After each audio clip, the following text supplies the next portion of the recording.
నమస్తే రమగారు. నమస్తే జయ. రమగారు, మనము ఎద్దనపూడి సులోచనారాణి గారి నావెల్స్ చెప్తూ ఉన్నాం.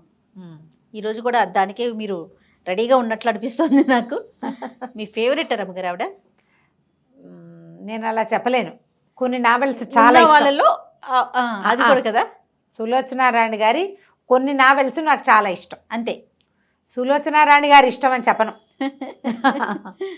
అలా చెప్పను. అలా చెప్పాలంటే మాలతీ చంద్రు గారి ఇష్టం. ఓకే. మాలతీ చంద్రు ఆవిడ ఏం రాసినా ఇష్టమే నాకు. సులోచనారాయణ గారివి కొన్ని నావెల్స్ బాగా ఆకట్టుకునేలాగా ఉన్నాయి. నాకు నచ్చుతాయి అవి. ఓకే. అంటే ఆ నావెల్స్ ఆకట్టుకున్నాయి కాబట్టి ఇది కూడా చదివేద్దాం అనుకున్నాను. ఇది నాకు నచ్చలేదు అని కొన్నిటిని నాకు పక్కన పెడతారు, కొన్నిటిని పక్కన పెడతా. అంత ఎక్కదు. ఇవన్నీ రీసెంట్గా చదువుతున్నావా లేకపోతే మీరు ఇదివరకే? నా చిన్నప్పుడు ఏం మాట్లాడుతున్నావు చేయంటారా? బాగా చిన్నప్పుడే స్కూల్ డేస్లో చదివినవి. స్కూల్ డేస్లోనే నావెల్స్ చదివేశారు? ఏమిటో నేను అంతే చేయ. మాకు అవకాశం ఉంది. అక్కయ్యలు పెద్దవాళ్ళు కదా, మా ఇంట్లో రకరకాల పుస్తకాలు ఉండేవి. పుస్తకం చదవడం బాగా 5 ఏళ్ల వయసు నుంచి ఉంది. అన్ని కథలు చదివేటాం. సీరియల్స్ కాశ్మీరా, అప్పుడు మేము అప్పుడు కాశ్మీరా కంటే ఇంకోటి ముందు ఏదో ఉండే అష్టావక్ర, అవన్నీ కూడా మేము సీరియల్సే చదివేవాళ్ళం. తులసి దళం నేను స్కూల్లో ఉన్నప్పుడే, హై స్కూల్లో ఉన్నప్పుడే తులసి దళం వచ్చాయి.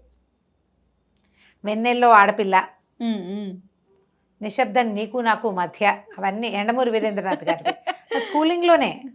బాగుంది. మరి చదివేవాళ్ళము. మరి అంతకంటే ఇంకొంచెం ఒక అడుగు ముందు వారే సులోచనారాయణ గారు.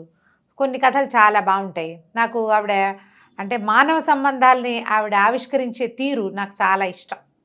అవి నచ్చుతాయి. ఒకటి. రెండోదేమో ఎక్కువగా సులోచనారాయణ గారి హీరోలందరూ స్ఫురద్రూపులుగా ఉంటారు. ఓహో, అందుకని బాగా ఇష్టమా? అందుకని చిన్నప్పుడు అందుకే ఇష్టంగా ఉండేది. ఇప్పుడు కూడా నాకు అదే అనిపిస్తుంది. ఈవిడ హ్యాండ్సమ్గా ఉండే అబ్బాయిని సెలెక్ట్ చేసుకుంటారు. ఆవిడ హీరోలో ఆవిడ ఇష్టం. అంతే. అమ్మాయిలు అందగత్యంగా ఉన్న వాళ్ళనే చెప్తుంటారు. హ్యాండ్సమ్గా ఉండే హీరోలు, పొడుగాటి వాడు, తెల్లటి బట్టలు, మంచి పొడుగాటి కారు, బుగ్గ మీద పొడుగాటి సొట్టలు అబ్బాయిలు. బుగ్గ మీద సొట్ట మగవాళ్ళకు ఉంటే బాగుంటుందని ఆవిడే నా చిన్నప్పుడు నాకు ఫస్ట్ తెలియజేశారు. కాబట్టి కొన్ని నచ్చుతాయి. అందులో ఈ శ్వేత గులాబీ చాలా ఇష్టం నాకు. శ్వేత గులాబీలు లేదు, శ్వేత గులాబీ. ఈ కథానాయకుడు వివేకానంద. ఇతను ఒక పల్లెటూరు వాడే, చిన్న ఊళ్ళోనే పుట్టాడు. అయితే రామకృష్ణ మఠం వాళ్ళ వల్ల వివేకానంద అని పేరు పెడతారు. వివేకానంద పెద్దగా ఉంది, పల్లెటూరు వాళ్ళంతా పలకలేరని వికీ అని పెడతారనమాట. తను చిన్న పల్లెటూరు నుంచి వస్తాడు చదువుకోవడానికి. వాళ్ళ నాన్నకి చదువుకోవటం ఇష్టం లేదు, మాన్పించేద్దాం అనుకున్నాడు. కానీ వివేకానంద ఈ రామకృష్ణ మఠం వారి సౌజన్యంతో అతను చదువుకుంటాడు, పెద్దవాడైపోతాడు. ఈ కథ స్టార్టింగ్ మనకి ఎట్లా కనపడుతుందంటే, వికీ ఒక 38-39 సంవత్సరాల వాడు. అతనికి ఒక 18 ఏళ్ల కూతురు ఉంది, భార్య లేదు. తొందరగా పెళ్ళైంది, వెంటనే కూతురు పుట్టింది. భార్య గతించింది. ఆ పాపని ప్రాణంగా చూసుకుంటాడు. చాలా పెద్ద బిజినెస్ని హ్యాండిల్ చేస్తాడు. ఇతను అనాథ పిల్లలకి ఏవైనా శరణాలయాలు కట్టడము, వాటికి ట్రస్ట్ చేసి వాటికి డబ్బు ఇవ్వటము, ఇతరులకు సహాయం చేయటము ఇతని వ్యాపకంగా కనపడుతుంది. అతనికంటే ఇష్టమైన వ్యాపారాలుండి వ్యాపకం ఇదన్నమాట. అయితే చాలా అందమైన వాడు. అతను 38 ఏళ్ల వాడు. ఆ పిల్ల తండ్రి కూతురు అన్నా చెల్లిలాగా ఉంటారు. ఎక్కువ అందమైన వాడు, అస్సలు వయసు కనపడదు. అది మొదటి పారాగ్రాఫ్ నుంచి చూపిస్తారు. 38 ఏళ్ల వాడిలా కనపడ్డు అతను, 30 వాడిలాగా కనిపిస్తాడు, 30 లోపు వాడిలాగా. పిల్ల అతనికి చెల్లెలా ఉంటుంది. పిల్ల బాగా గారాబంగా పెరిగి అది కొంచెం చబ్బీగా ఉంటుంది. కూతురు పేరు ప్రీతి. అయితే ఈ ప్రీతికి ఒక పెళ్లి సంబంధం ముందు నుంచి మాట్లాడి పెట్టుకుంటాడు ఇతను. దమయంతి ఇతనికి వ్యాపారంలో భాగస్వామి భార్య. ఆయన గతిస్తే ఆయనకి ఏదో ప్రాబ్లం వచ్చిపోతాడు, తాగుడు ఎక్కువ, రేసులాడేసి డబ్బులు పాడు చేస్తాడు. అతని వల్ల ఏమవుతుందంటే ఆయన భార్యతోటి కొంచెం ఫ్రెండ్షిప్ ఏర్పరచుకుంటాడు ఇతను. వీళ్ళకు ఒక పిల్లాడు ఉంటాడు, నళిని మోహన్ అబ్బాయి పేరు. ఆ పిల్లాడికి తన కూతురుని ఇవ్వాలని ఉంటుంది అతనికి. అందుకని అబ్బాయిని డాక్టర్ చదివిస్తాడు, MBBS చదువుతాడు అబ్బాయి. కానీ అతను ఏంటంటే ముందు నుంచి వాళ్ళ అమ్మ ఏం చేసేదంటే, ఆ అంకుల్ చెప్పినట్టే వినాలి, అంకుల్ ఏం చెప్తే అదే చేయాలి, ఆ పిల్లని నువ్వు పెళ్లి చేసుకోవాలి, ఆస్తంతగా నీకే రావాలి అని భావాలు ఉండి ఆవిడ అతను అన్నిటికీ బలవంత పెట్టేది. అబ్బాయి కొంచెం మితభాషి, ఇంట్రోవర్ట్. ఈ ప్రీతి బాగా గారాబంగా పెరిగిన పిల్ల, ఇది అల్లరిగా గందరగోళంగా ఉంటుంది. ఎంతసేపు ఏడిపించుకు తింటుంది అతన్ని. ప్రేమగా ఉండటం అంటే దానికి ఏడిపించడమే తన ప్రేమ అనమాట. అయితే ఈ కథలో మనకి మొదట ఎట్లా కనపడుతుందంటే, ఒక ఈ కూతురు ఫోన్ చేస్తుంది, నేను మీటింగ్లో ఉండగా. ఆయన ఫ్రెండ్, నా ఫ్రెండ్కి జ్వరం వచ్చింది, అస్సలు లేచేలాగా లేదు, హాస్పిటల్కి తీసుకెళ్తే రూమ్ ఏం కుదరలేదంటే ఇతను ఫోన్ చేసి నా కూతురు ఫ్రెండ్ అని చెప్తాడు. హాస్పిటలైజ్ అవుతుంది ఒక అమ్మాయి. ఏంటంటే ఆ పిల్లకి అందరితో ఫ్రెండ్షిప్పే. ఇవాళ వీళ్ళే నా ప్రాణం ఉంటుంది, రేపొద్దున బద్ధశత్రువులు అయిపోతారు. మాట తేడా వస్తే కోపం వచ్చేస్తుంది దానికి. కాకపోతే ఈ హాస్పిటలైజ్ అయింది, ఇతని ఇంటికి వెళ్ళి అది ఇది చూసేసరికల్లా కూతురు రాదు ఇంటికి. ఏమిటి అని వెళ్తే అక్కడ ఒక అమ్మాయి హాస్పిటలైజ్ అయ్యి ఉంటుంది. దీని వయసుది కాదు, ఆ పిల్లకు 26-27 ఏళ్ళు ఉంటాయి. కూతురు వయసు పిల్ల కాదు. వైజాగ్ వెళ్ళినప్పుడు ఆ అమ్మాయితో పరిచయం అయింది. వైజాగ్ ఈ అమ్మాయి ఏం చేసేదంటే కారులో అక్కడికి ఇక్కడికి డ్రైవర్ని తీసుకుని వెళ్ళటం, గుళ్ళు గోపురాలు వెళ్ళటం అలవాటు ఉంది. పెళ్ళిళ్ళకి వెళ్ళి అక్కడి నుంచి పెళ్ళికి వెళ్ళేది గుడికి. ఈ వైజాగ్లో సింహాద్రప్పన్న దేవాలయానికి వెళ్ళినప్పుడు పరిచయం. ఈ అమ్మాయి పేరు అనురాధ, అన్ను అని చెప్తుంది. ఆ అమ్మాయి కూడా బాగానే ఉంటుంది. టైఫాయిడ్ లాంటిది ఏదో, న్యూమోనియా లాంటిది ఏదో అనారోగ్యం, చాలా కష్టం. ఈ నళిని మోహన్ కూడా అక్కడే ఉంటాడు. ఆవిడ భలే ఆకట్టుకుంటుంది ఆ మంచం మీద ఉన్న అమ్మాయి. ఇతని వయసుతో ఇతని కంటే కొంచెం పెద్దదో కూడా, ఈ నళిని మోహన్ కంటే. తను ఎంబీబీఎస్ అయిపోయిన వాడు కదా. అయితే ఏమవుతుంది, సరే ఒక పూట గడుస్తుంది. ఆ రోజు రాత్రి ఇంటికి రాదు పిల్ల. ఇతనే హాస్పిటల్కి వెళ్తాడు. వెళ్ళాక చూస్తే సరే కూతుర్ని నువ్వు పడుకో, నేను చూసుకుంటానని చెప్పి తండ్రి కూతుర్ని పడుకోబెట్టి ఆ పిల్లని చూసుకోవడానికి దగ్గర ఉంచుంటాడు. నుంచుంటే ఆ అమ్మాయి కాసేపటికి అరిచి, మమ్మీ వెళ్ళొద్దు మమ్మీ, నేను నీతో వచ్చేస్తానని కలవరింతలు, జ్వరాల్లో ఒక రకమైన డెలీరియం వస్తుంది కదా. అయితే ఏమవుతుంది, ఆ అమ్మాయి ఏడుస్తూ ఉంటుంది. సరే కావలించుకుంటుంది. ఎవరో ఒకళ్ళు మనిషి పట్టుకుంటారు, పడిపోతుంటే పట్టుకుంటాడు. ఈ దగ్గర కూర్చునేసరికి ఆ మెడలో ఇంచి ఒక చిన్న డాలర్ ఉన్న గొలుసు బయటపడుతుంది. ఆ డాలర్ని పట్టుకునేసరికి అందులో ఒక ఫోటో ఉంటుంది. ఆ ఫోటో గుర్తుపడతాడు అతను. ఇతనికి తెలుసు, పారిజాతం ఆవిడ పేరు. పక్కపాపిడి చక్కగా రాస్తారు, పొట్టి చేతులు జాకెట్టు, పక్కపాపిడి, పెద్ద బొట్టు, చక్కగా అందంగా నవ్వుతున్న పారిజాతం. హడిలిపోతాడు, ఇదేంటి పారిజాతం ఫోటో ఇక్కడికి ఎట్లా వచ్చింది? తీరా చూస్తే ఈ పిల్లెవరో అతనికి తెలియదు. అతనికి తెలుసు పారిజాతానికి ఒక్క కూతురు ఉంది, శ్వేత, 8 ఏళ్ల పిల్ల. ఆ పిల్ల చనిపోయినప్పుడు దానికి 8 ఏళ్ళు. తెల్లగా ఇంత బూరి పుగ్గలతో పొట్టి క్రాఫ్ట్ తోటి పుష్టిగా ఉండే పిల్ల స్థానంలో ఈ 5, 7, 5, 8 ఉండి ఇంత పొడుగున సన్నగా పొడుగ్గా మంచి చక్కగా కనపడుతున్న అవయవ సౌష్ఠవంతో కనపడే ఈ అమ్మాయి ఆ పిల్లంటే నమ్మలేకపోతాడు. ఆ అమ్మాయి ఒంటి మీద ఒక చోట పుట్టుమచ్చ ఉంటుంది, అతనికి తెలుసు. చూసి ఈ పిల్లే ఆ పిల్ల అని నిర్ధారించుకుంటాడు. ఆ పారిజాతం ఎవరు అని చెప్పాలి. ఇతను ఇక్కడ చదువుకోవడానికి సిటీకి వచ్చాడు. వస్తే కాలేజీలో ఏదో స్పీచ్ ఇస్తాడు. అందరూ చాలా మెచ్చుకుంటారు. ఇతనికి చాలా చక్కగా మాట్లాడడం, స్ఫురద్రూపి మనిషి, బాగుండేవాడు. మామూలు బట్టల్లో ఉన్న పిల్లలు అందంగా కనిపిస్తారు, మగ పిల్లలు. దానితో మంచి వాయిస్, బాగా మాట్లాడితే అట్రాక్టివ్గా ఉంటారు. అతనికి ఒక ఉత్తరం ఇస్తారు ఎవరో, రేపు వచ్చి కలుసుకో వివేకానంద ఇక్కడికి రాని, పారిజాతం అని పేరుతోటి. ఎవరో తెలియదు. ఇతను అక్కడికి వెళ్ళేసరికల్లా మనం ముందు చెప్పిన పారిజాతం అక్కడ ఉంటుంది. గుర్తుపట్టాడు. ఇతను చిన్నప్పుడు స్కూల్లో ఉండగా వాళ్ళ మేనమావ గారింటికి వెళ్ళేవాడు. వాళ్ళ పక్కింటి అమ్మాయి ఈవిడ. అక్కడ పార్వతి పేరుతోటి ఉండేది. నువ్వా అని ఆశ్చర్యపోతాడు. ఆవిడకి పెళ్లి కుదిరిస్తే ఆ అమ్మాయి ఇంట్లో నుంచి పారిపోతుంది, ఎవరితోటో పారిపోతుంది. ఇప్పుడు వేరేగా సెటిల్ అయి ఉంది. పెద్ద ఇల్లు, గుర్ఖా, ఓ డ్రైవరు, కారు, వంట మనిషి, గ్రాండ్ లైఫ్ స్టైల్లో ఉంది. ఇంత పిల్ల, 6-7 సంవత్సరాల పిల్ల. ఆవిడ ఈవిని చక్కగా తమ్ముడిలాగా చూసుకుంటుంది, చాలా ప్రీతిగా చూస్తుంది. బట్టలు కుట్టిస్తుంది, శుభ్రంగా భోజనం పెడుతుంది. హాయిగా ఆ పిల్లతో ఆడుకుంటూ అక్కడే ఉంటాడు. ఒక రూమ్ ఉంది, రూమ్కి వెళ్తూ ఉంటాడు, కానీ ఎప్పుడు వచ్చి ఇక్కడ ఉంటూ ఉంటాడనమాట. చాలా బాగా మంచి క్లోజ్ అవుతారు. 1 సంవత్సరం దాదాపుగా వాళ్ళ ఇంటికి తిరుగుతాడు. ఒకరోజు ఆ ఇంటికి వచ్చిన ఒక ఆయన దృష్టిలో పడతాడు. ఆయన ఎవరంటే ఈ అమ్మాయి ఎవరితో ఉంటుందో ఆయన. ఈ కుర్రాడు ఎవరికో గాలం వేసిందన్న ఫీలింగ్ వచ్చింది అతనికి. నిజానికి ఇక్కడున్న సంబంధం అది కాదు. ఈవిడికి ఏంటంటే ఒక హార్ట్ ప్రాబ్లం ఏదో ఉంది. మొదట ఎవరితో వచ్చిందో ఆయనతోటి లేదు. తర్వాత ఇవి కొంచెం వ్యాపారం వచ్చిన ఆయన, తర్వాత ఆయన ఈవిడికి వ్యాపారం చేయటం అది నేర్పించాడు. బిజినెస్లో బాగా సంపాదించుకుంది, పిల్ల పేరుతోటి అన్నీ ఏర్పరిచి పెట్టుకుంది, బంగారం వెండి అన్నీ కొనుక్కుంది. కానీ హార్ట్ ప్రాబ్లం ఉంది. ఈయన ఒక లాల్చి వేసుకున్న మార్వాడి ఆయన అప్పుడప్పుడు వచ్చిపోయేవాడు. ఆయన మెయింటెనెన్స్లో ఉంది ఈవిడ. అయితే ఈ పిల్లాడితోటి బాగా ఉంటుందని అతనికి గొడవ చేస్తాడు. చాలా గొడవ అయిన తర్వాత వీటి కుర్రాడి కోపం వచ్చేస్తుంది. చీచి వీళ్ళ ఇంటికి వెళ్ళకూడదని మానేస్తాడు. 1 వారం 2 వారాలు వెళ్ళకుండా అయిపోతాడు, కొన్ని వారాల పాటు. ఆ పిల్ల మీద బెంగ ఉంటుంది, అక్క మీద ప్రీతి ఇతనికి. చిన్నవాడు అప్పటికి ఒక 17-18 సంవత్సరాలు ఉంటాయి. Degree 2nd year 3rd year అట్లా ఉంటాడనమాట. అయితే ఏమవుతుందంటే ఒకనాడు ఉత్తరం రాసి కబురు చేస్తే వెళ్తాడు. అక్కడికి వెళ్ళేసరికి ఆవిడ చాలా నీరసంగా కనపడుతుంది. మెల్లిగా తన జీవిత చరిత్ర ఇట్లా ఇట్లా జరిగింది, నా జీవితం ఇట్లా అయిపోయింది, కానీ నేను అంత చెడిపోలేదు, వ్యాపారంలోనే నేను సంపాదించుకున్నానని నీకు ఒక విషయం అప్పచెప్తానని ఏం చేస్తుంటే, నేను పిల్లకి బంగారం కొన్నాను, ఇంత దంతపెట్టి ఒకటి చూపిస్తుంది, దాని నిండా వజ్రాలు కెంపులు అవి ఆభరణాలు చాలా కొంటుంది, 20 జతల గాజులు, కెంపులు ముత్యాలతోటి పచ్చలతోటి సెట్లు, అంతా శ్వేతవి. నేను ఇప్పుడు ఆపరేషన్ చేయించుకుంటా, బతికున్నానా సరే సరే, ఒకవేళ నేను చచ్చిపోతే పిల్ల బాధ్యత, ఈ బంగారం బాధ్యత నీది. నేనే చిన్నపిల్లని కదా కంటాడు, కాదు నువ్వు మంచివాడివి, చిన్నవాడివి అయినా కూడా మంచివాడివి, నేను ఇవన్నీ ఎక్కడ పెట్టుకుంటానంటాడు, దానికి కూడా నేను ఏర్పాటు చేస్తానని మర్నాడు బ్యాంకుకి తీసుకెళ్ళి ఒక బ్యాంక్ అకౌంట్ ఓపెన్ చేసి ఈ పిల్లాడు చదువుకోవడానికి ఒక 20,000 రూపాయలు వేసేస్తుంది. ఇతని పేరు మీద లాకర్ తీసి ఆ లాకర్లో ఆ సామాన్లు అట్టి పెడుతుంది. నాకు ఏదైనా అయితే పిల్ల బాధ్యత నీదే నీదే నీదే అని చెప్తుంది. సరేనని ఒప్పుకుంటాడు. ఆపరేషన్కి వెళ్తారు, ఆవిడ కాస్త చనిపోతుంది సర్జరీలో. ఈ పిల్లని తెచ్చుకుంటాడు, ఏం చేస్తాడు మరి? ఆ ఇల్లు బాకిలి మార్వాడి ఆయనవి, ఈవిడిది డబ్బు బంగారము ఆవిడ ఏర్పరిచినవి ఆవిడవి అనమాట.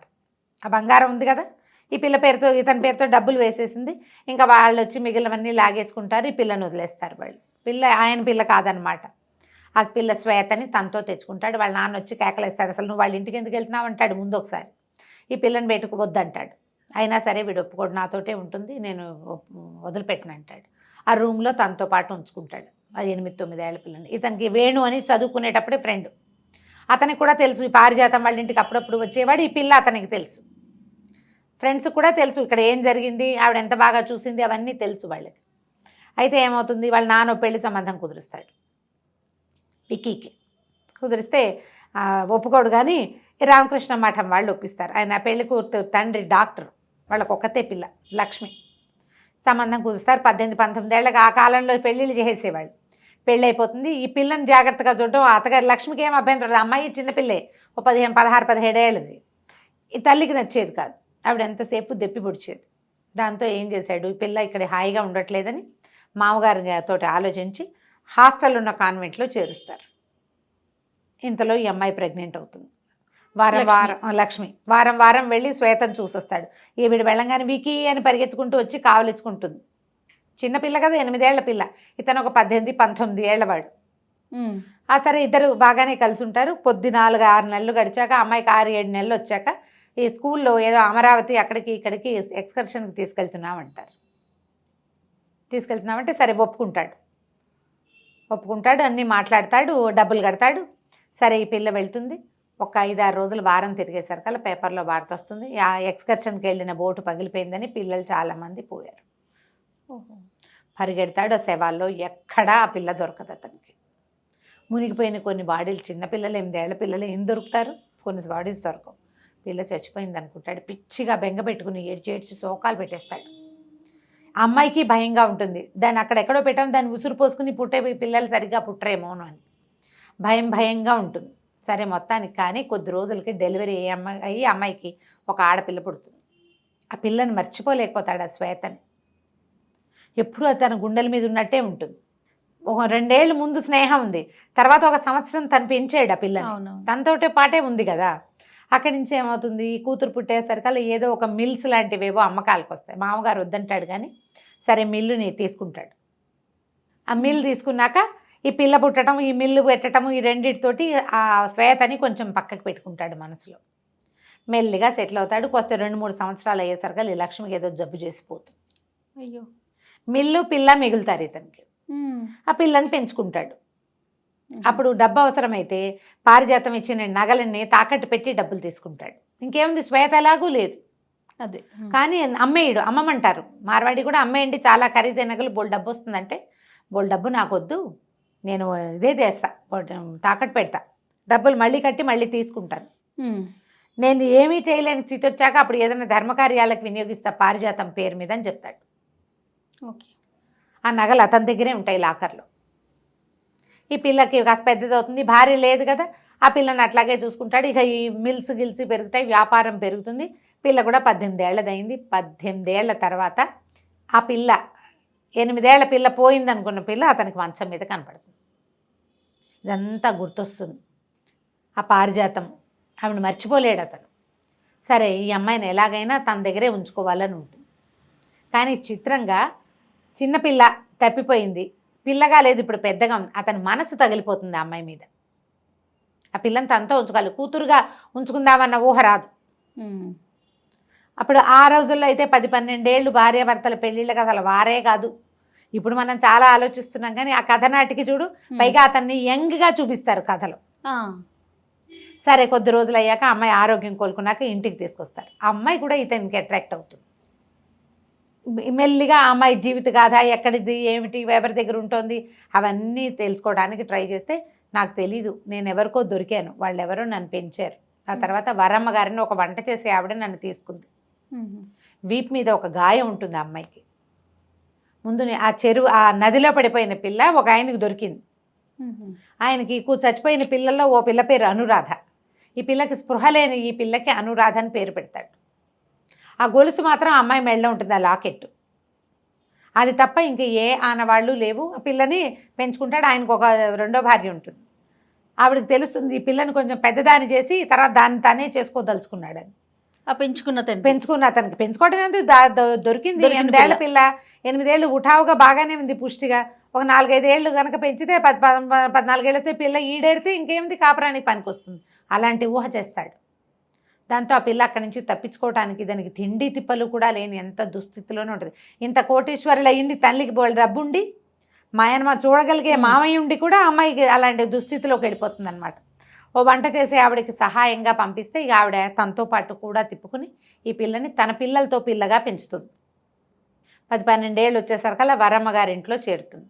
ఆవిడకు 2-3 ఆడపిల్లలు ఉన్నారు.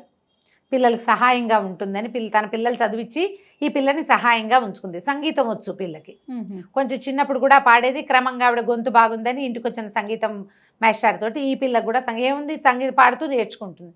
చక్కగా సంగీతం వచ్చు, బుద్ధిమంతురాలు, చెప్పిన మాట వింటుంది. ఏ అక్కయ్యకి అవసరమైతే ఆ అక్కయ్య ఇంటికి వెళ్తుంది. ఒకళ్ళు కేకలేస్తే ఇంకోళ్ళ ఇంటికి, వాళ్ళు కేకలేస్తే ఇంకోళ్ళ ఇంటికి. దీనికి పెళ్ళి ఎవరు చేస్తారు? అట్లా 10-12 ఏళ్ళకి తన దగ్గర చేరిన పిల్లకి 26 వచ్చేదాకా తమ ఇంట్లోనే ఉంచుకుంటుంది ఆవిడ. పెద్ద ఇబ్బందులు ఏం లేవు, కానీ జీవితం మీద ఏ ఆశ లేదు. వాళ్ళు ఆ గుళ్ళోకి వెళ్ళినప్పుడు ఈ ప్రీతితో పరిచయం అవుతుంది. నిదానంగా సాగుతుంది. నేను చకచకా చెప్తున్నాను. మెల్లిగా ఈ అమ్మాయి ఇతని వైపుకి తిరుగుతూ ఉంటుంది, మెల్లిగా. అయితే కొద్ది రోజులకి నల్లి మోహన్ వాళ్ళ అమ్మ దమయంతికి డౌట్ వస్తుంది. వికీ ఎక్కడికి రావట్లేదు, ఇంట్లోనే ఉంటున్నాడు. ఈ పిల్ల మీద ఆవిడకి డౌట్ వచ్చేస్తుంది. వికీ బాగా వ్యాపారము, ఇల్లే, ఇంకా రెండో పని లేదు. ఇదివరకు అన్ని చోట్లకి పార్టీలకి అందరినీ కలిసేవాడు. ఈ ఇంట్లో ఉన్న ఈ అమ్మాయి కోసం వచ్చేస్తుంటాడు. ఆ పిల్ల అతనికి అట్రాక్షన్. చిన్నతనమే కాదు, ఇప్పుడు కూడాను. ఓకే, ఎలాగైనా ఆ పిల్లల్ని తనతో ఉంచుకోవాలి. ఆ ప్రీతి నేర్పడానికి ఇంకేం అవకాశం ఉంది, ఇంటికి వచ్చేస్తుంటాడు. ఇతను ఎక్కడా కలవటం లేదు. ఈ పిల్ల ఎవరో వీళ్ళ ఇంట్లో చేరిందని తెలుసుకుంటుంది నళిని మోహన్ వాళ్ళమ్మ. ఆవిడకి ఏంటంటే తన కొడుక్కి వికీ కూతుర్ని ఇచ్చి పెళ్లి చేసుకోవాలి, వికీ తనవాడుగా ఉండాలని ఉంటుంది ఆవిడకి. విచిత్రమైన ఆలోచనలు అనమాట. అలాగే ఉంటాయి. ఆవిడ బాగా మెయింటైన్ చేస్తుంది, పల్చటి చీరలు అవి కట్టుకుని మెయింటైన్ చేసినా విక్కీ కంటే పెద్దదిగానే ఉంటుంది. కానీ విక్కీని చేయి జారనివ్వకూడదు అనుకుంటుంది. విక్కీ తన్నే చూసుకోవాలని ఆవిడ ఉద్దేశం. ఈ కొత్తగా చేరిన పిల్ల దీంతో వచ్చేసరికి ఒక ఇబ్బందికరంగా ఉంటుంది. ఆవిడకి ఏం చేయాలో తెలియదు. మధ్యలో ఓ రోజు ఎప్పుడు వచ్చి నేను వైజాగ్ వెళ్తున్నాను, నువ్వు కూడా రాని టికెట్ బుక్ చేసేస్తుంది. ఈ లోపల వాళ్ళ ఇంటి నుంచి ఒక ఉత్తరం వస్తుంది ఆ అక్క దగ్గర నుంచి, నువ్వు ఇప్పుడు రాబోక మేము ఎక్కడికో వెళ్తున్నాము అని. దాంతో పంపించమంటారు. ఆవిడ కుళ్ళు మండిపోతుంది. ఈ వికీ అట్రాక్షన్ ఈ అమ్మాయిదే అని తెలుస్తుంది. ఏంటంటే ఇప్పుడు ఆడవాళ్ళకి ఒక ఇన్స్టింక్ట్ ఉంటుంది. మగవాళ్ళ మొహం ఎవరిని చూస్తే వెలుగుతోందో ఆడవాళ్ళు తెలిసేసుకుంటారు. అది ఎంత బాగా చూపిస్తారో ఈ కథలో. ఎవరైనా ఇద్దరి మధ్య ఆకర్షణ ఉందో లేదో తెలుసుకోవాలి అంటే వాళ్ళ మొహాలు, వాళ్ళు ఒకళ్ళొకళ్ళు ఎదురుపడ్డప్పుడు వాళ్ళ మొహాలు ఎలా ఉన్నాయో చూడాలి, పరిశీలించాలి. ఈవిడికి డౌట్ వస్తుంది, ఆవిడ నిర్ధారించుకుంటుంది. ఎలా ఈ అమ్మాయిని తప్పించాలో తెలియదు. ఇంతలో ఏమవుతుంది, ఇతని ఫ్రెండ్ వేణు వస్తాడు. ఎక్కడో ఉంటాడు అతను అనుకుంటా, బెంగళూరు ఆ వైపు, బహుశా ఏదో చల్లటి ప్రదేశం. అతను ఇక్కడికి వచ్చేసరికల్లా ఈ అమ్మాయిని చూస్తే ఆశ్చర్యపోతాడు. ఏమిట్రా అమ్మాయి ఎక్కడైనా చూసిన మొహంలాగా ఉందనుకుంటాడు. ఎందుకంటే పారిజాతాన్ని చాలాసార్లు చూశాడు కదా. ఈ అమ్మాయి కదిలినప్పుడు వాళ్ళ అమ్మ మొహం కనపడుతూ ఉంటుంది. పొడుగాటిది పిల్ల, బాగా పారిజాత కంటే పొడుగు, కానీ వాళ్ళ అమ్మ లుక్స్ కనిపిస్తాయి. చిన్నతనంలో చూసిన వాళ్ళని గుర్తుపడతాం కదా, చూసిన మొహంలా ఉందని. అయితే వివేక ఏం చేస్తాడంటే వికీ మొత్తం దాచకుండా చెప్తాడు వేణు, ఎందుకు ఇంత ఆలోచిస్తున్నావు, ఆలోచించొద్దు, పెళ్లి చేసేసుకో ఈ పిల్లని అని చెప్తాడు. కానీ చేయలేకపోతాడు. అబ్బాయి తన గతం పట్ల ఎలా ఫీల్ అవుతోందో అవి అతనికి బాగా తెలియదు అనమాట. సరే అక్కడి నుంచి వీళ్ళు నలుగురు కలిసి కూతురు అన్ను ప్రీతి వీళ్ళిద్దరూ వేణు అండ్ విక్కీ నలుగురు కలిసి బెంగళూరు వెళ్తారు. చక్కగా 1-10 రోజులు హాయిగా తిరుగుతారు. సడన్గా ఒక టెలిగ్రామ్ వస్తుంది, ఇక్కడ ఏదో కంపెనీ పోతుందని. తీసుకొచ్చేస్తాడు మళ్ళీ వెనక్కి. మధ్యలో 1-2 సార్లు వీళ్ళు క్లోజ్ అయ్యే సందర్భం వస్తుంది. ఈయన పట్ల ఒక అట్రాక్షన్ ఉంది కదా అమ్మాయికి, దాంతో ఏదో కొంచెం సన్నికర్ష ఏర్పడుతుంది. ఆయనతో ఉంటే తనకు బాగుందని తెలుస్తూ ఉంటుంది అమ్మాయికి. ఎవరైనా ముట్టుకుంటే నచ్చదు అలాంటి గుణం ఉన్న అమ్మాయి ఇది ముట్టుకుంటే బాగుందనిపిస్తుంది. ఎంత స్మూత్గా రాస్తారంటే ఒక కనపడని ఒక రొమాన్స్ వర్డ్స్లో లేదు. అది ఎంత బాగుంటుందో, భలే స్వీట్గా రాస్తారు. సరే మళ్ళీ వెనక్కి వస్తారు. వెనక్కి వచ్చిన తర్వాత ఎలాగైనా ఈ అమ్మాయిని సెపరేట్ చేయాలి. ఇంతలో ఏమవుతుంది, ఆ నళిని మోహన్ నేను మీతో మాట్లాడాలి, మీరంటే నాకు ఇష్టం అని చెప్తాడు ఈ అమ్మాయికి. ఏం చేయాలో తెలీదు. ఈ పిల్లవాడిని పెళ్లి చేసుకోవాలనుకుంటుంటే వాడికి పోయి ఇదంటే ఇష్టం అని పెడతాడు. ఈ అమ్మాయి సింపుల్గా ఉండటము ఇవన్నీ అతనికి నచ్చుతాయి. అక్కడి నుంచి ఇతను ఏం చేస్తాడు, విక్కీ నువ్వు ఏం సంగీత పాఠశాలలో చేర్చాలనుకుంటా, చాలా బాగా పాడుతుందని. కానీ ఈ అమ్మాయికి ఏం డిగ్రీ లేదు, ఉద్యోగం రాదు. అందుకని తను పెడుతున్నటువంటి ఈ అనాథ బాల శరణాలయం అవి చూపించి దాన్ని కేర్ టేకింగ్ చేయమంటారు. అయితే అమ్మాయి అంటే ఇక్కడ ఒక కళ్యాణ మండపం కట్టచ్చు కదా అని ప్రపోజ్ చేస్తుంది. ద ప్లేస్ ఖాళీగా ఉంది, తనకు బాగుంది ఐడియా, అదేదో కట్టడం మొదలు పెడతాడు. ఇంతలో ఈవిడ వచ్చేసి దమయంతి వచ్చి అనురాధని గట్టిగా కేకలేసేస్తుంది, నువ్వు ఇట్లా చేస్తావు అట్లా చేస్తున్నావని. ఆ నళిని ఏమో చెప్తాడు వాళ్ళ అమ్మకి, నేను అనుని పెళ్లి చేసుకుంటాను అని. దాంతో ఆవిడ చెడామడా తిట్టేసరికల్లా పారిపోతుంది, వెళ్ళిపోతుంది, నేను వెళ్ళిపోతున్నానని చెప్పి వెళ్ళిపోతుంది. అక్క వాళ్ళ ఇంటికి వెళ్తుంది. 2-3 కొద్ది రోజులు చూసాక ఈ విక్కీ ఇంకా ఉండలేకపోతాడనమాట. ఆ అమ్మాయి కోసం ఆ ఊరు వెళ్ళి వాళ్ళ అక్క వాళ్ళకి నాకు ఉద్యోగం ఇస్తావు, 800 జీతం ఇస్తానని వాళ్ళని ఒప్పించి 800 వస్తుందంటే వాళ్ళకి హెల్ప్ఫుల్గా ఉంటుంది కదా. చచ్చి చెడి చేసినా 300 కూడా రాని రోజులు. నువ్వు 400 ఇచ్చుకుని మాకు 400 పంపించచ్చు, నాకు సహాయంగా ఉంటావు, 10 ఏళ్ళ నుంచి నిన్ను ఉంచుకున్నాను కదమ్మా అని అక్క బాబా ఇద్దరు బతులాడతారు. ఈ రూముకి తీసుకెళ్తాడు తనతో పాటు హోటల్కి. తీసుకెళ్ళి ఈ జరిగిన కథ అంతా చెప్పేస్తాడు. తనకి తెలుసు కొన్ని లీలగా ఏంటి, ఒక ఉయ్యాల ఏదో ఒక ఇంట్లో తిరిగేదాన్ని, మా మమ్మీ నాకు తెలుసు, ఎవరో అంకులను ఉండేవారు నాకు గుర్తులేదు, కొన్ని అప్పుడప్పుడు కల్లో ఉన్నట్టు ఉంటాయంటే ఆ మొత్తం ఫోటోలు చూపిస్తాడనమాట. వాళ్ళ ఇంట్లో ఒక కృష్ణుడి బొమ్మ, ఒక ఫౌంటైన్ అవి ఉంటాయి. మొత్తానికి ఆ అమ్మాయి కాస్త ఇతనికి ఒప్పుకుంటుంది తనతో ఉండిపోవటానికి. వాళ్ళకి చెప్పేస్తారు, వాళ్ళ అక్క బావ కూడా చెప్పేస్తాడు, పిల్ల మా అక్కయ్య కూతురే ఇట్లా ఇట్లా అయిపోయింది, ఇంతకాలానికి దొరికింది, ఈ ఒంటి మీద ఒక పుట్టుమచ్చ ఉంది, ఆ గొలుసు అదే అండ్ నేను గుర్తుపడతాను. ఫోటో చూపిస్తే ఆవిడ ఈ మొహం ఈ అమ్మాయి మొహం ఒకేలా, తన ఫోటోలన్నీ ఇతని దగ్గర ఎందుకు ఉంటాయి. వాళ్ళు కూడా సంతోషించి ఒప్పుకుంటారు. ఇంటికి తీసుకొస్తాడు, కూతురికి చెప్తాడు. చెప్తే ఒప్పుకుంటుంది. అది ఒప్పుకుని ఏం చేస్తుంది, అన్న దమయంతికి చెప్తుంది తీసుకెళ్ళి.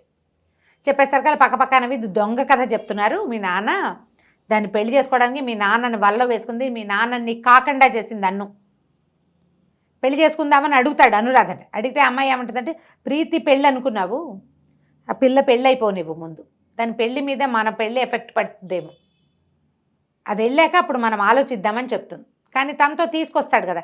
ఈ అమ్మాయి ఏం చేస్తుంది, ఈ దమయంతి మాటలకు పడిపోతుంది. ప్రీతి గమనిస్తుంటుంది, తల్లి తండ్రితోటి అమ్మాయి క్లోజ్గా ప్రవర్తిస్తోందని దీని కోపం. నా ఫ్రెండు, మా నాన్న నీకు కూడా నాన్నే కావాలి, నువ్వు నా ఫ్రెండు కదా అంటుంది.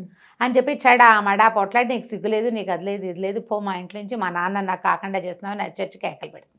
ఆయనకు అసలు లెంపకాయ కొడతాడు, పిచ్చిబాగుడు బాగుతావా నువ్వు అని. కొట్టేసరికి అసలు జీవితంలో నేను దెబ్బతినలేదు, ఫస్ట్ టైం నీ వల్ల, నువ్వు రాక్షసివి, నువ్వు వచ్చాకే మా నాన్న నాకు కాకుండా పోయాడు అని చెప్పి ఏడుస్తూ దమయంతి దగ్గరికి వెళ్ళిపోతుంది. ఇక్కడ ఏం చేయాలి వీళ్ళు, నాకేం వద్దు, ప్రీతిని తెచ్చివు చాలు అని విక్కీ, నాకు ఇంకేం వద్దు, నాకు ప్రీతే కావాలంటూ. అంత ప్రేమగా ఉంటుంది ఆ ప్రీతి దీంతో. ఏం తీసుకొస్తాడు, అమ్మాయిని ఎంత బతిమలాడినా నేను రానంటుంది. నువ్వు నన్ను మోసం చేసావు, నువ్వు దాని వల్ల పడిపోయావు, నేనే ఆ పిల్లని ప్రేమిస్తున్నానని చెప్పలేకపోతాడు. కూతురికి ఎట్లా చెప్పాలో అతనికి అర్థం కాదు. సరే నానా గందరగోళం అవుతుంది. అక్కడి నుంచి ఏం చేస్తుంది, దాని 18వ పుట్టినరోజు వస్తుంది. 18 ఏళ్ళు నిండితే మేజర్ అయిపోతుంది కదా. వెంటనే నా ఆస్తి నాకు స్వాధీనం చేయమని కాగితం రాసి ఇది చేస్తుంది, కేసు వేయిస్తుంది దమయంతి. పెళ్లి సంబంధం పెళ్లి చేసేస్తానని అడుగుతాడు దమయంతిని. మొత్తం ఆస్తి అంతా మీరు ప్రీతి పేరు మీద రాస్తేనే చేసుకుంటామంటుంది. ఆవిడ ఊరుకోదు, ఆ విక్కీ తన చేతిలోంచి జారిపోయాడని. దాంతో ఇంతలో నళిని మోహన్ తిరిగి వస్తాడు ఎక్కడి నుంచో వెళ్ళి. ఇక్కడ ఏం జరుగుతుంది ఏంటని చూసుకునేసరికల్లా బాగా చెడామడా తిడతాడు. నీకేమైనా పిచ్చెక్కిందా, నేను అన్నం చేసుకుందాం అనుకున్నాను, ఎన్ని ఉత్తరాలు రాసిందో, ఇట్లా చెయ్యొద్దు, నువ్వు నాకు అన్నయ్యగా భావిస్తున్నాను అని చాలా క్లియర్గా రాసింది. ప్రీతికి నేనంటే ఎంత ఇష్టమో రాసిందమ్మా, నన్నేం చేయలేదు తను, అయినా అంకుల అమ్మాయిని ఇష్టపడితే నీకేం బాధ, మధ్యలో 10 ఏళ్ళైంది వీళ్ళమ్మ చచ్చిపోయి, అతను ఎవరితోటి పెళ్లి చేసుకోవాలా, ఎవరితోటి ఇన్వాల్వ్, ఎవరన్నా ఒక అమ్మాయిని చేసుకోదలిస్తే మీకేం అభ్యంతరం, ఎందుకు చేస్తున్నారంటాడు. ఇంతలో వేణు వస్తాడు.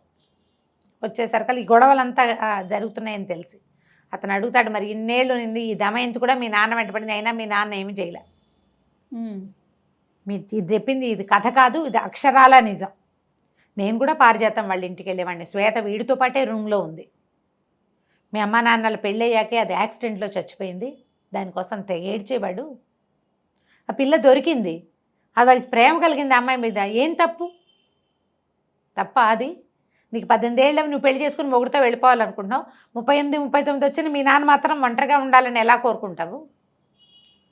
సరే అయ్యో నేను చాలా తప్పు చేశానంటే ఇంతలో ఏమవుతుంది, ఈ నళిని మోహన్ పరిగెత్తుకుంటూ వస్తాడు, మీకు జరిగిన శాస్తి జరిగింది, అనురాధ స్లీపింగ్ పిల్స్ తీసుకుని చనిపోయేలాగా ఉంది అని హాస్పిటల్కి పరిగెడతారు. అమ్మాయి ఎవరి దగ్గరకో వెళ్తుంది.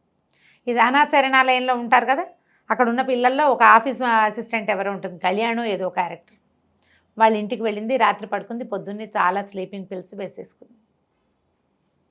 ఇక బతికుండి ప్రయోజనం లేదు, అదికి ఎలాగూ దక్కేది లేదు, ఈ పిల్ల తండ్రి విడిపోతున్నారు కదా తన వల్ల అని చాలా కష్టపడి బతికిస్తారు. బతికిస్తాక తర్వాత ఈ ప్రీతి చాలా ప్రాధాయపడి ఒప్పించుతుంది అనమాట, పెళ్లి చేసేసుకోమన్న వాళ్ళ నాన్నని అమ్మ నాన్నతోటే నా పెళ్ళి అవుతుందని వాళ్ళిద్దరికీ పెళ్లి చేశాకే ప్రీతి పెళ్ళి అవుతుందన్నమాట. ఆ శ్వేత గులాబీ అని పిలిచేవాడు. వాళ్ళ ఇంట్లో ఎక్కడ ప్రతి చోట అసలు మనకు మొట్టమొదట చూపించడం కూడా ఒక ఆకుపచ్చటి రెమ్మలు, వాటి మధ్యలో తెల్లటి గులాబీ పువ్వు చెప్తారు. అతనికి వైట్ గులాబీలు అంటే అంత ఇష్టం. ఆ తెల్ల గులాబీ లాగా ఉండే అమ్మాయి మీదకి వస్తమే ఉండి ఉండి ఉండి ఉండి చివరికి ఆ పిల్ల దొరికాక పెళ్లి చేసుకుంటాడు. శ్వేత గులాబీ చాలా బాగుంది రమ్మగారు, భలే ఇంట్రెస్టింగ్గా ఉంటుంది చదివితే. అయితే యంగ్గా ఉండే వాళ్ళు మనకి ఇప్పటికీ కొంతమంది కనిపిస్తారు. కథ బాగుంటుంది, 18 ఏళ్ల పిల్లకి పెళ్ళేమిటి అనిపిస్తుంది, కానీ చేసేవాళ్ళు 70s ఏం పెద్ద ఆలోచించే వాళ్ళు ఏం కాదు. చాలా ఇంట్రెస్టింగ్గా ఉంటుంది కథ. తాపీగా చదివితే ఇంకా ఇంకా ఇంకా ఇంకా చాలా బాగుంటుంది. ట్రై చేసి చదవండి, స్క్రిప్ట్లో దొరుకుతుంది. సూపర్. నమస్తే. నమస్తే.